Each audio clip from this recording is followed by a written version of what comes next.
मेरे प्यारे दोस्तों, ज्ञान के सागर में आपका स्वागत है। दोस्तों, नमस्कार। यूं ही इस कलयुग को मेटेरियलिस्टिक वर्ल्ड नहीं कहा जाता है। आज दुनिया सिर्फ और सिर्फ पैसे और पावर पर केंद्रित हो गई है। अभी आपने पेटीएम का अच्छा एक सुनो, ऐड देखा बुआ पैसे होगा, दें तो रख मत जिसमें लेना, दिखाया ओके? जाता है कि बच्चा अपने हॉस्टल जा रहा है, सामने उसके बुआ जी खड़ी हैं। बाय वो बुआ को बुआ। नमस्ते नहीं करता है जाते समय, लेकिन जैसे ही बुआ उसको बाय बुआ। पेटीएम करके कुछ पैसे उसके अकाउंट में डालती है, जिंदगी तो जीने वो का तुरंत नया बुआ जी को तरीका शुरू नमस्ते कर करो। देता है। फिर उसी में एक पार्ट है कि एक बहन जो है अपने भाई जल्दी को करना। राखी बांधती है और वो हो बिना गया। कुछ कहे अरे वहां से चला जाता है। वो कैसा कहती है, भाई अरे ये है? कैसा भाई है। लेकिन जब वो तुरंत पेटीएम इतना की बुरा भी नहीं उसको है। धुन सुनाई देती है और जिंदगी पैसे जीने का आते हैं, नया तरीका तो शुरू बहन करो। कहती नहीं नहीं, इतना बुरा भी मेरा भाई नहीं है। यानी कि आप समझ रहे हैं कैसे बच्चों के दिमाग में पैसे का लालच घुसेड़ा जा रहा है, संस्कारों की बीन बजाई जा रही है। यानी कि इस दुनिया में रिश्ते नाते कुछ भी पैसे के आगे नहीं है। और ये बात आजकल हकीकत हो चली है। दोस्तों, इस सच्चाई के चलते आज बुजुर्गों का जीवन बड़ा कठिन होता जा रहा है। अपने समाज में, अपने आसपास देखिए कि किस तरह से 60 साल से ऊपर के जो बुजुर्ग हैं, उनका जीवन दिनों दिन कठिन होता जा रहा है और बच्चे उनसे मुंह मोड़ते चले जा रहे हैं। दोस्तों, एक सच्ची घटना जो कि राजस्थान के किसी एक बड़े शहर की है, वो मेरे संज्ञान में आई, तो मैं आपसे जिक्र करना चाहूंगा कि एक परिवार था, बहुत ही हंसता खेलता। दो बच्चे थे, एक लड़का और एक लड़की। अच्छा संपन्न समृद्ध परिवार था, बढ़िया कोठी थी जिसमें सारा पूरा परिवार रहता था। पहले माँ बाप ने अपनी बेटी की शादी की, बेटी दूसरे शहर में जाके अपने परिवार के साथ सेटल हो गई, हंसी खुशी जीवन बिताने लगी। इसके बाद बेटे का नंबर आया। बेटे को पढ़ा लिखा के, पैसे खर्च करके उसको एक अच्छा से इंजीनियर बनाया था। बेटा जो है पढ़ाई लिखाई में होशियार था, अच्छी कंपनी में नौकरी कर रहा था, उसकी शादी कर दी गई। शादी करके दो बच्चे थे। पूरा परिवार एक साथ रहता था, माँ बाप, बेटा, उसकी बहू, बच्चे सब एक साथ रहते थे। किस्मत की बात, एक दिन जो परिवार की जो सबसे बड़ी महिला थी, यानी कि जो इस बेटे की माँ थी, उनका निधन हो गया। पिताजी अकेले रह गए। खैर, किसी तरीके से उन्होंने अपना जीवन काटना जारी रखा। उम्र हो चुकी थी, 70 साल के आसपास पहुंचने वाले थे। जीवन आराम से गुजर रहा था। फिर धीरे धीरे उन्होंने देखा कि बहू ने उनकी उपेक्षा करनी शुरू कर दी है। चाय पानी नाश्ता जब भी होता तो वो इस तरीके से दिया जाता कि मानो कोई एहसान हो रहा है। और आप समझ सकते हैं कि घरों में जब किसी की निगाहें बदलती हैं आपस में, तो वो चेहरे से और उनके हाव भाव से पता चल जाता है कि किस तरह से उपेक्षा की जा रही है। खैर, पिताजी एडजस्ट करते रहे कि चलो कोई बात नहीं, फेज है, कभी कभी लाइफ में ऐसा आता है। अपना इकलौता बेटा है, उसकी बहू है, ऐसा क्या सोचना। लेकिन एक दिन तो कमाल ही हो गया जब बेटा जो है अपने पिताजी से बोला कि पापा, आप जो है ना ये बेडरूम से आप जो है शिफ्ट कर लो, और जो बाहर का हमारा गेस्ट रूम है घर का, उसमें आप जो है आप रहना शुरू कर दो। क्योंकि क्या है कि यहाँ पे आप रहते हो तो हमारी थोड़ी सी प्राइवेसी में भी थोड़ा अंतर आता है। और आपकी बहू को भी जो है बीच बीच में आप रात में उठ के जो है कभी किचन जाते हो, कभी पानी पीने के लिए इधर उधर, तो उससे हमारी प्राइवेसी में थोड़ी सी दिक्कत आती है। और इससे हम थोड़ा सा, आपकी बहू अनकंफर्टेबल फील कर रही थी, तो आप ऐसा करो गेस्ट हाउस में रहने लगो। अब सोचिए, वो बाप जिसने की वही कोठी बनवाई है, पूरे बेडरूम का वो पहले मालिक रहा था जब उसकी पत्नी जिंदा थी या जब बच्चे छोटे थे, और आज वही उनका लड़का उनसे कह रहा है कि आप बाहर के गेस्ट हाउस में शिफ्ट हो जाओ, क्योंकि उससे उसकी प्राइवेसी में दखल पड़ रहा था। खैर, पिताजी ने कुछ नहीं कहा, चुपचाप जो है वो गेस्ट हाउस में शिफ्ट हो गए। अब क्या था कि नौकर आते थे, उनको खाना दे के चले जाते थे, पूरे घर से उनका एक तरीके से बायकॉट हो चुका था। पिताजी चुपचाप इस बात को सहन करते रहे और मन ही मन जो है कुछ ना कुछ उन्होंने विचार किया।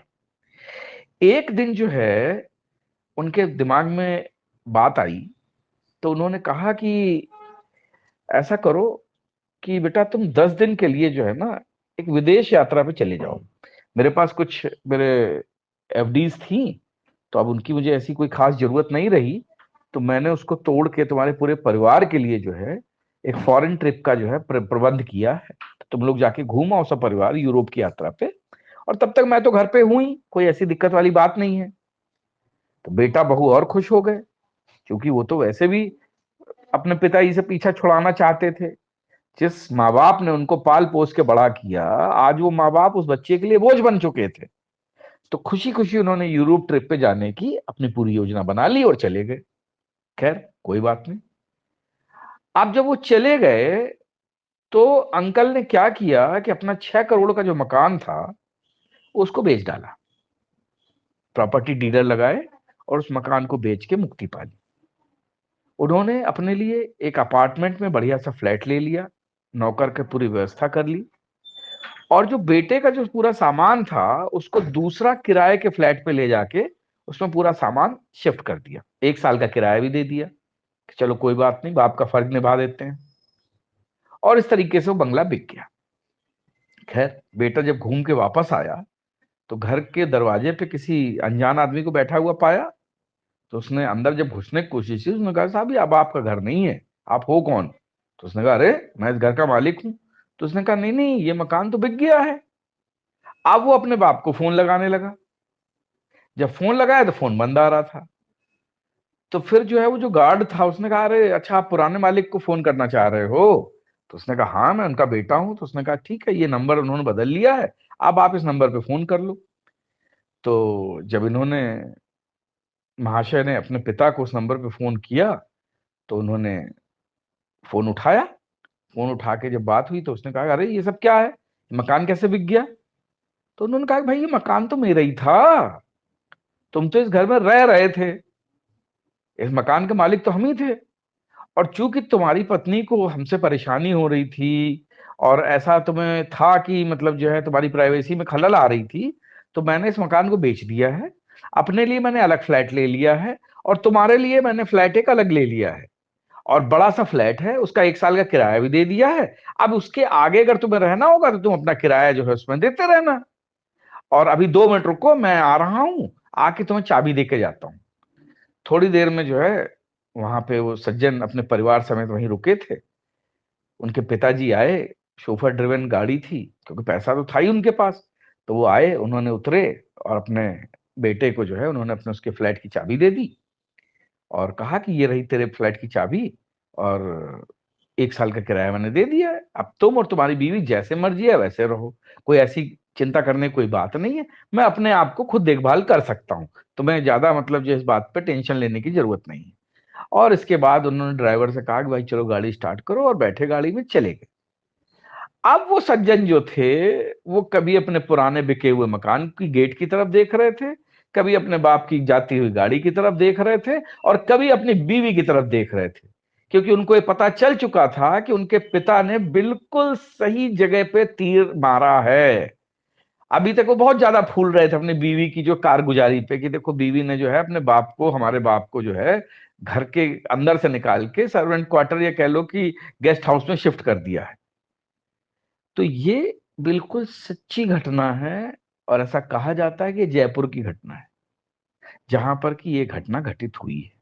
तो दोस्तों मेरा ये मानना है कि जो लोग 60 साल से ऊपर के हो रहे हैं और जिनको अपने बच्चों से ऐसा अंदेशा लगता है, तो उनको मेंटली इस प्रकार के निर्णय लेने के लिए तैयार रहना चाहिए। क्योंकि जो औलाद बुढ़ापे में अपने माँ बाप का साथ नहीं दे सकती है, उस औलाद को पालने या उससे मोहब्बत रखने का कोई तुक नहीं बनता है कि आप लात खाते रहें और उसी के साथ घुसे रहें। ऐसी कोई जरूरत नहीं है। अगर माँ बाप अपने 10-10 बच्चों को पाल सकते हैं, लेकिन क्या 10 बच्चे अपने एक माँ बाप को पाल नहीं सकते, उनको अच्छे साथ रह नहीं सकते, उनके साथ अच्छा व्यवहार नहीं कर सकते? अगर बच्चे इतने नालायक हैं तो उनको किसी भी प्रकार की जायदाद से, प्रॉपर्टी से अपना हिस्सा देने की कोई जरूरत नहीं है। अपने आप कमाओ, अपने आप खाओ, हिम्मत है तो तुम भी उतना बड़ा बंगला, उतना बड़ा फ्लैट, उतनी बड़ी कोठी बनवा लो, और इसके बाद अपनी बीवी को जो है सारे सुख प्रदान करो, जिस तरीके से तुम्हारे पिता ने अब तुम्हारी माँ को सारे सुख प्रदान किए। लेकिन माँ के जाने के बाद में या पिता के जाने के बाद में तुम्हें अपनी माँ को या बाप को दुख देने का कोई हक नहीं बनता है। तुम लालच में इतने भी अंधे मत हो जाओ कि अपने सगे माँ बाप को जो है उठाकर बाहर कर दो और उस पे जमीन जायदाद प्रॉपर्टी पे कब्जा कर लो। तो ऐसे लोगों के लिए इसी प्रकार का सबक होना चाहिए, और माँ बाप को भी इस प्रकार की घटनाओं और इस प्रकार के अपने बुढ़ापे में इस प्रकार की, जो कहते नहीं है कि अमानवीय व्यवहार को लेकर सतर्क रहना चाहिए, कि अगर कोई भी इस प्रकार की मुसीबत आती है तो स्वयं जीवन गुजारने के लिए तैयार रहिए।